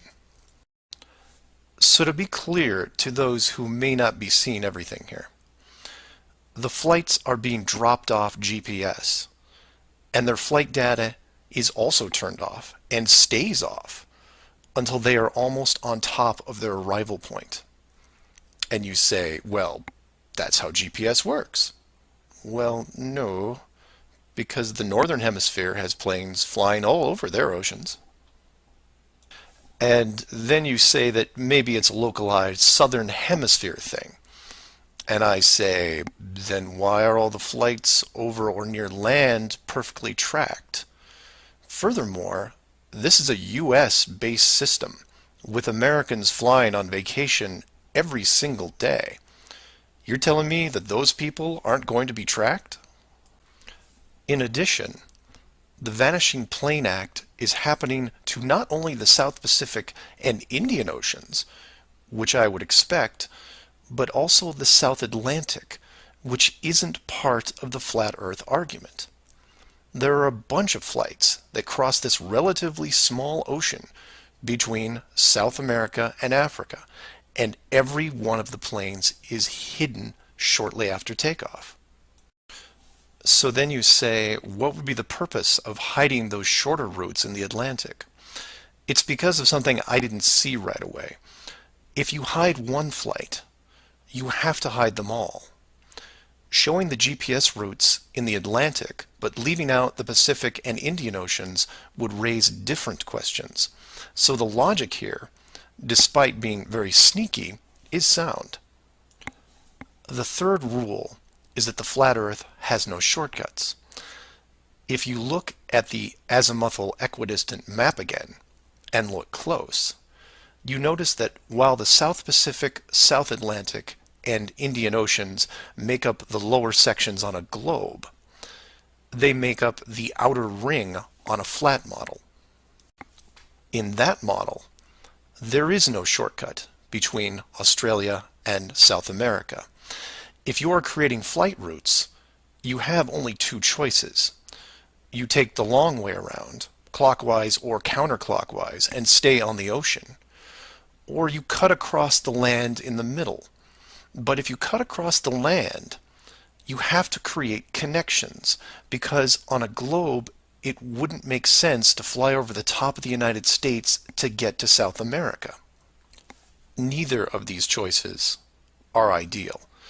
So the authority came up with a compromise. Disable GPS and lose the planes for every ocean flight in the southern hemisphere. Then reactivate them once the destination is reached. This is just one of the lengths that they are willing to use to keep you from seeing it. Don't just hide some things, hide everything, so that maybe the topic isn't addressed. And some would come back and say, well, nice going. You've just pointed out a flaw in their system, and sooner or later they will fix the gap. Maybe. But not soon, I think. Remember, this is a rule, not a guideline. They can't change the map, so they have to work within its limitations. If they have a better workaround, I can't wait to see it. Flat Earth Clues, Part 10, Hiding God. As you can tell from the title, I'm taking a different approach. Eventually, I was going to have to address the question of what happens next, or what we do now with the information at hand. If you've made it through the guide and the first 9 clues, then at this point you're either buying into the flat model or on the fence. If this is the first one you went to because of the title, I recommend you go back, because we're not going to do much in the way of reviewing.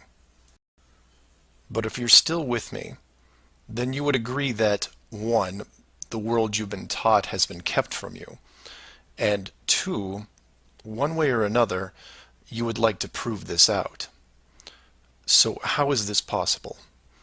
The authority in question who created what you call the globe is guarding all the gates.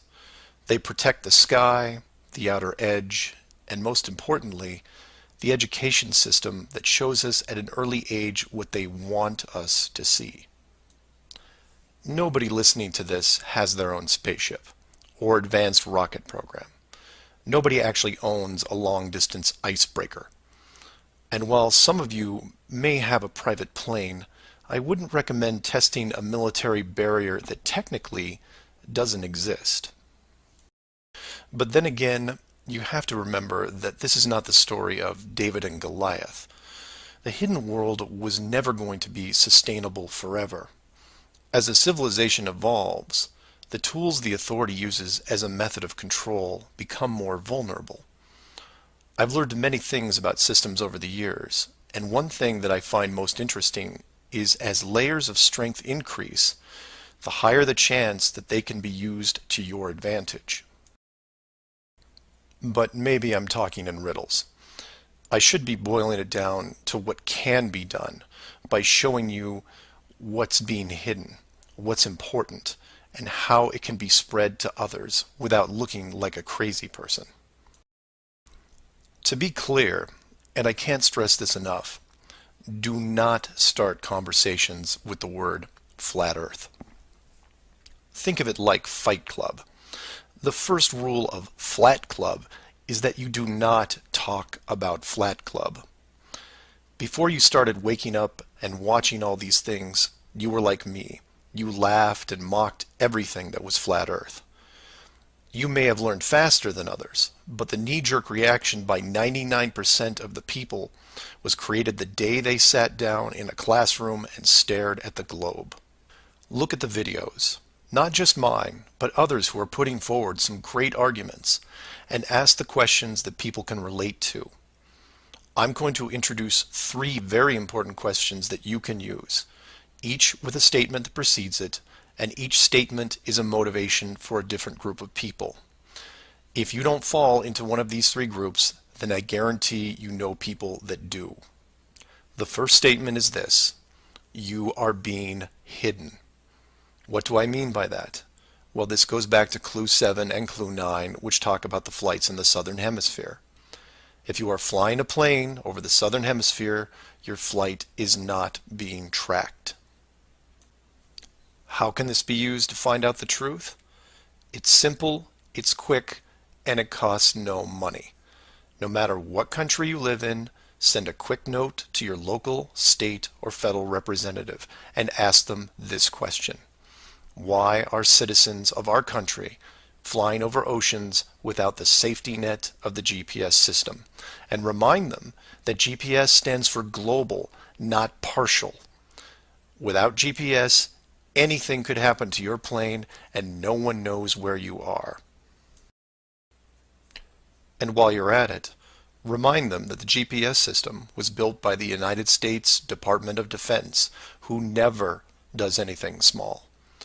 The system that is in effect now has what appears to be huge, deliberate gaps in the Southern Hemisphere only. Do not mention flat Earth. Just voice your concern about the safety of you, your loved ones, and your fellow citizens. Will they get back to you? Possibly. Will they give you a satisfactory answer? Not a chance. Because they will only have what the military gives them. What this will do, however, is create a unique buzz in certain circles that may prove to be useful later. The more politicians or high-ranking officials you contact, the greater the noise. The motivation here, as you can tell, is general public concern. The second statement is this: wealth is being hidden. What do I mean by that? Goes back to Clue 2 and every other mention regarding Antarctica. In 1954, it was announced on national television that the continent was just millions of miles of rich energy resources. And by 1959, it was sealed off like Area 51. How can this be used to find out the truth? By contacting anyone you know in either the petroleum, natural gas, or mineral industry. This means ExxonMobil, British Petroleum, Royal Dutch Shell, Chevron, ConocoPhillips, BHP Billiton, Rio Tinto, Glencore, Anglo-American, and there are many others. Find anyone in these companies and make inquiries about their prospects in Antarctica.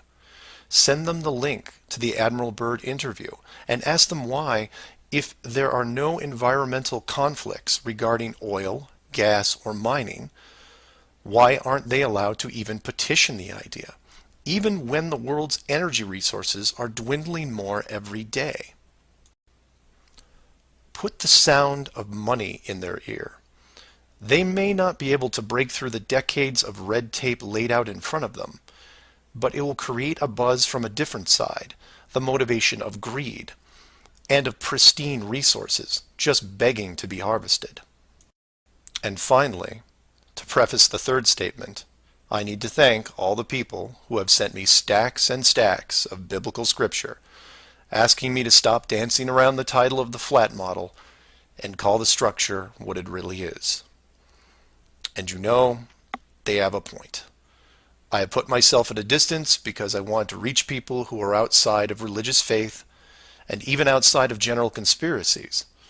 But for all those spiritual groups who have contacted me, I can now, however, say with conviction that this third statement is this: they are hiding God. Despite what labels I put on the flat model structure, the oldest names are from the oldest texts, one of those being called the firmament. If the firmament was indeed discovered in 1956 and it was deliberately hidden, then the ruling authority not only hid the structure, but evidence of the builders. And by builders, I mean creators, and by that, I mean what people define as God. Hiding God could be considered one of the worst ideas of all time.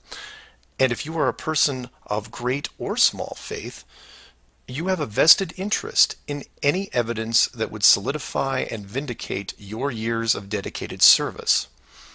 If a structure was found that had, for all intents and purposes, the handprint of God on it, then the ruling authority has no right to keep it from you. There are billions of people on this world who have personally dealt with the concept of God and would like to know for sure if these beliefs are well placed. Or, in short, you want to know the meaning of life. It's out there, and it's been hidden from you. Your motivation is clear. Go to your church leaders, your congregation, and tell them science probably found evidence of God in 1956 and decided to keep it a secret. If you know people of religious power, send this up the ladder. Get the word out and see what comes back. Between these three statements and questions, people will talk to people who will talk with others and eventually reach someone who knows. This isn't a grassroots or groundswell movement that takes a long time, because the system that has been used to mold and control you these past years has been based on speed, and by that I mean real time. All it takes is a single video, a memorandum, one whistleblower, one key person, and everything changes, not in months or weeks or days, but hours. And in those hours, everything changes because of the speed. People all over the world wake up and look at the sky with new eyes, and things start to get better. One person, that's all it takes. One person to come forward and share what has been hidden for so long.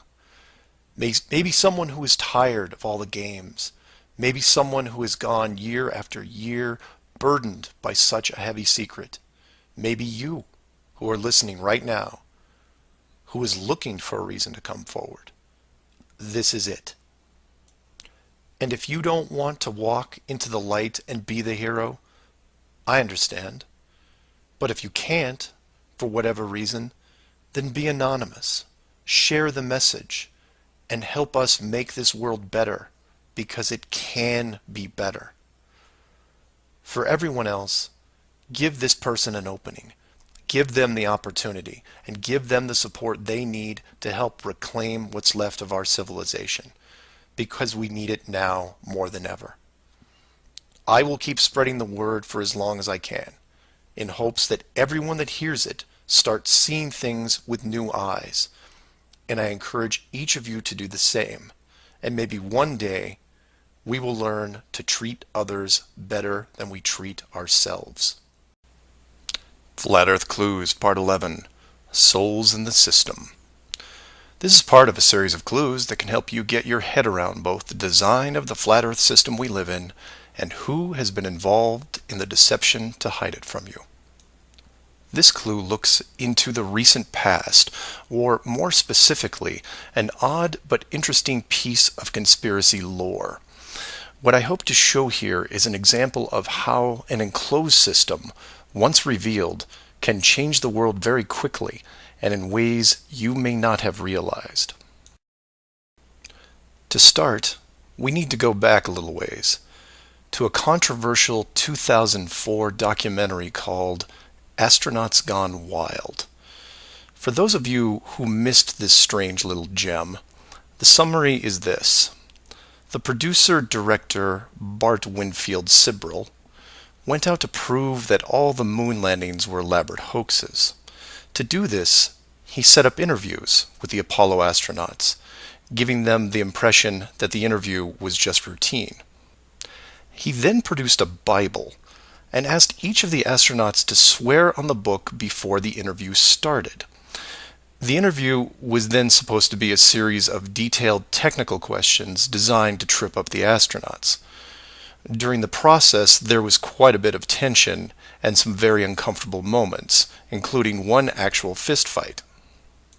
Now, I'm not recommending that anyone actually go out and watch this hour-long documentary.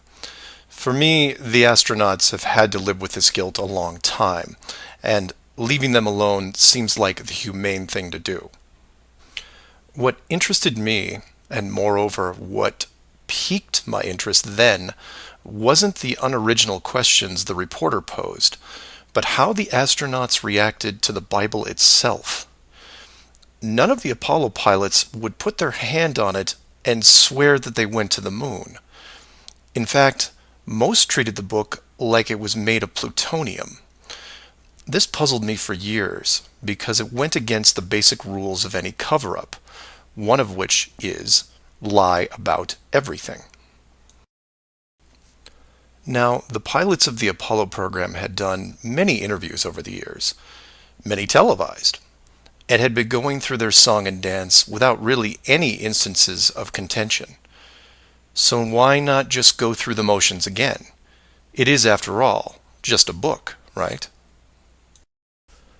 People lie under oath all the time.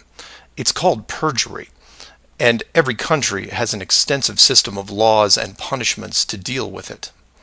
These punishments don't seem to stop the people from committing perjury, and you can read about it almost every day. Furthermore, the astronauts were not in court. This was just a room, sometimes their own home. So swearing on the book would, for all intents and purposes, be meaningless. And this sat in the back of my head for years, because it didn't make sense. Why would astronauts, trained by a very large military science program, be afraid of just putting their hand on the book and just tell one more lie? Well, for them, it may have been more than just a book. It may have been a symbol of something much bigger. You see, for you, me, and almost everyone else, a holy book is a symbol of faith, because the creator or creators have yet to be revealed. But if you knew that the creators were real, then the book becomes something much more tangible, more relevant, more sobering. Or more to the point, the Apollo astronauts would have been let in on the enclosed system during their tenure with NASA, and over the decades, this system created certain truths for these men, one of which is, someone could be watching. Now, whether the builders/creators are actually watching every little thing we do can be debated, but if you have proof that they are real, then the thought of your every move being scrutinized is a very real possibility. This is what you and I may suspect, but don't feel. The Apollo pilots, however, are a different story. If they were shown how the world really looked, then their attitude towards the book takes on a whole new meaning. In fact, it didn't have to even be a Bible. It could have been an encyclopedia or a piece of wood, because it was the idea that made them pause. And if you're still not getting it, then I'll ask you directly. If you actually saw some of the creator's handiwork and knew that there was a chance you were being watched, and there was a scorecard involved, would you swear against that and lie about something?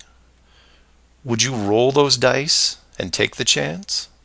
Or to put it another way, everyone has gotten frustrated about something, then looked up and cursed the sky. Would you still do that if you knew that a creator was up there and possibly listening? That's just one example of how knowledge of the enclosed system changes people. The astronauts didn't want to roll the dice and lie because there was a real fear of retribution.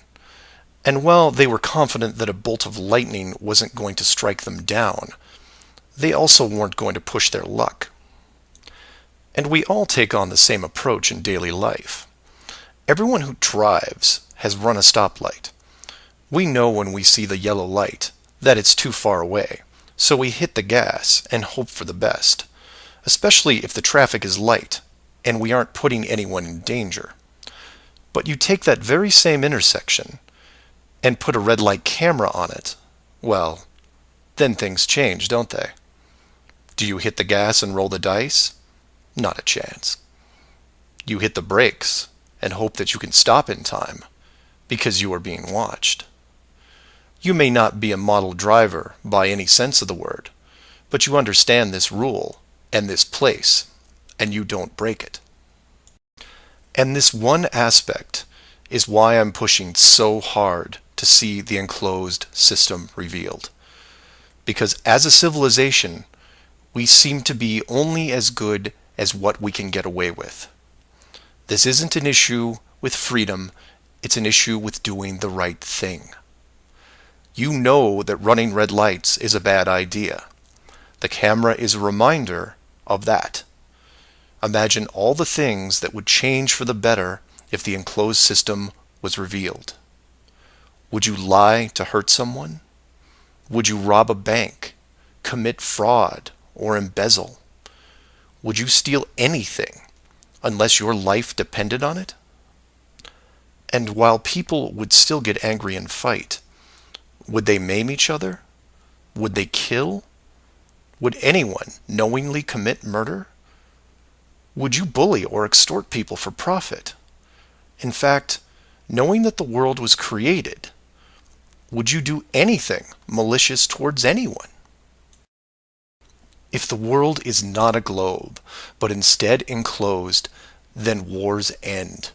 Hate crimes end. Maybe not overnight, but quickly. Because you may be, for the first time in your life, actually accountable for your actions. You realize now that you are a very real soul in this enclosed system, and you have a responsibility towards your fellow man, one that can be boiled down into one simple rule: treat others better than you treat yourself. This is why it's so important to show the world as it really is. This is why I am asking the authority itself to open the door and let this secret come through. You've kept this hidden for too long, and the people who live here with you have been through enough. This isn't about money or power anymore. It's about our very souls, the essence of who we are. Wealth and titles don't define your heart. Hiding the entire world may have seemed like a good idea at the time, but we have gone way beyond that. Have you actually seen our home recently? This needs to be fixed, and it needs to be now. The people won't forget the deception, but they will forgive you for it, because a truth like this will make them more noble, something we should have been since the beginning. So do your own research and always, always ask questions, because that's the only way you will find all forms of the truth. Feel free to email me at msargent23@comcast.net or 303-494-6631. Flat Earth Clues, Part 12. Real Eyes. This is part of a series of clues that can help you get your head around both the design of the flat Earth system we live in and who has been involved in the deception to hide it from you. This clue covers an enclosed system feature, which for me at first seemed like just a necessary aspect of the process. That being what we perceive with our own eyes, because for many, that's the validation we need. Can seeing things with our eyes really be trusted, though? The more I looked into it, the more it became apparent that they cannot. In fact, it became obvious that as a species, we seem to have layers of cognitive weakness, especially when it comes to optical perception, like it was built into our very genetic code. Layers that naturally help things like hiding the shape of the world. I'm going to show you some examples, and before this clue ends, you'll know why everyone else around you is missing the big picture and just how rare you are to realize it. For example, what is this object? It's your world. This is where you live. You know it as certain as anything else that's given, like gravity, temperature, and touch. But you can't touch or see your world like this. So if I take this image away, how do you still know? Anyone who has followed the clues so far know that I, for the most part, just use some slides and a narrative. But some of the best optical examples are moving illusions. So for better or worse, I'll be including small sections of video into this clue to help drive home the point. So let's start with a dramatic entrance, something you can relate to. This is for all the questions regarding the sky and how things can be accomplished. To this, I have to remind people using a Truman Show example, where the director, living in the moon structure, cues the sun. Keep in mind this is a very small enclosed system. If the sun, moon, and stars can be reproduced here, imagine what you could do with a dome 1,000 times larger, using technology far beyond ours. But maybe I'm getting ahead of myself, like the mice in Clue 4. We should start with something small, because the small stuff is easy to figure out, right? Take this spinning ballerina, for example. If I say that she's spinning on her left foot before you look, then she might spin on her left foot. If you look away and I now say she's spinning on her right, then when you look again, she might be spinning on her right. But try to change her direction while staring directly at her, and it becomes much more difficult. Did I change her graphic? Is it magic or witchcraft? Not at all. How the girl is animated gives your mind the choice of how she's spinning. You just need a starting point. So you say, well, that's an animation, just a clever trick. So I show you this still picture of a match and its shadow against the wall. Notice anything missing? Like the shadow of the flame itself? Your mind wants it to be there, but it isn't. Everything casts a shadow, right? Your eyes want the image to include the flame's shadow, even though logic tells you the pure light source can't have one. And then there's the famous dress, which in real life is blue and black, but how it's photographed gives the human mind an option of seeing it in gold and white. You know what color it is because you can see it. But if someone else sees a completely different color, then who's correct? If everyone in the room sees black and you see gold, are you wrong because you're in the minority? And what does that say about possible illusions that can be tailored to a small group of people? Or just you? Human eyes are easy to manipulate. Take this classic example. If you pause the video and stare at the 4 dots in the center for 30 seconds, then turn away and look at something white, then you will see a residual image of a bearded man. But that's not the trick. It's that the residual image is in color, even though you are staring at something black and white, showing you that your eyes can be conditioned in a relatively short amount of time. And speaking of black and white, let's see if you can avoid a simple distraction. Focus on white and try to see how many passes are made by the white-colored team. Can you tune out everything else and count the number of white passes? You're confident that the total number of passes is 13. And congratulations, you would be correct. But this wasn't about the number of passes. It was about the bigger distraction. By following the white team, you are ignoring the black team.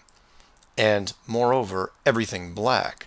So you failed to see the dancing black bear that was right in front of you. Don't worry, I didn't see it either the first time. And being that you now know how it's done, you can't be fooled again, right? Rewind and try it, still focusing on the number of passes, and see if you can catch the bear. It's harder than you might think. Many people will see this dragon and think it's a computer-generated effect. It's actually very real, but the illusion only works from certain angles. If you walk too far one way or the other, you can see behind the illusion. If you cannot see behind the scenes, your mind can't break out of the illusion, no matter how hard you try. And this then leads us back to something that shouldn't be a trick, but is. It's called the Mercator map. And you say that it's not a deception, it's a real map. How do you know this? Because it was on a wall in your school classroom? All geographers in the world know that this map is very wrong. The correct perspective is this, the Gall-Peters. It shows countries how they actually are in comparison to each other. This is the map that should be in schools right now, but the authority thinks you'll be more comfortable with the old map. You say that they aren't that much different, that at least the location is correct, right? Take a look at the size of Europe and where Germany is. Wait. Relative size is one thing, but you're telling me that Germany isn't where we think it is? Nothing's where you think it is. Where is it? I'm glad you asked. The Peters projection. It has fidelity of axis. Fidelity of position. East-west lines are parallel and intersect north-south axes at right angles. What the hell is that? It's where you've been living this whole time. Should we continue? We assume, like many things, that what is presented to us is the truth, because we want to believe. And I mean that literally. Human beings as a species are designed to believe what they see. It's called suspension of disbelief. Think you're immune to this disbelief process? Why do you get emotional when watching a movie? You know it's a movie. You know that you're watching just a two-dimensional image on a screen. You've seen the actors before, many times in other films. And you know that the process to make the film took hundreds of people and millions of dollars to create. But if the story is convincing enough, you will forget all that, at least for a while, and be swept up in the moment. But enough tricks. What about real life? Without all the sleight of hand and distraction, you should be able to determine everything as it really is, right? Don't be so sure. Ever driven a car in stop-and-go traffic, zoned out for a bit, then had that horrifying feeling that you couldn't tell if your car was moving or the car next to you was moving? That happens to all humans. University studies on motion perception have been done for years, and they determined if the movement was smooth enough, human beings couldn't tell the difference between our motion and the motion of other objects. This applies to cars, trains, basically any vehicle you may be in, maybe even one as large as the world itself. To be clear, you can't really tell if your car or train is moving. No one can. It's an assumption. So now tell me that you can feel your world spinning at 1,000 miles an hour and rushing around the sun at 60 times that speed. Your world isn't spinning or moving forward, only the sky is. And even that isn't real. The stars spin, the moon circles, as does the sun, all of it built with great craft and precision to create the illusion that you are isolated in a vast universe to fend for yourself, which is not the case. Or, in short, we were designed to believe, to accept the illusions as reality, so that an enclosed system could be built around us, and we could live in it without the burden of confinement. And for those of you who still haven't used their real eyes yet, here's one more trick. See if you can solve it.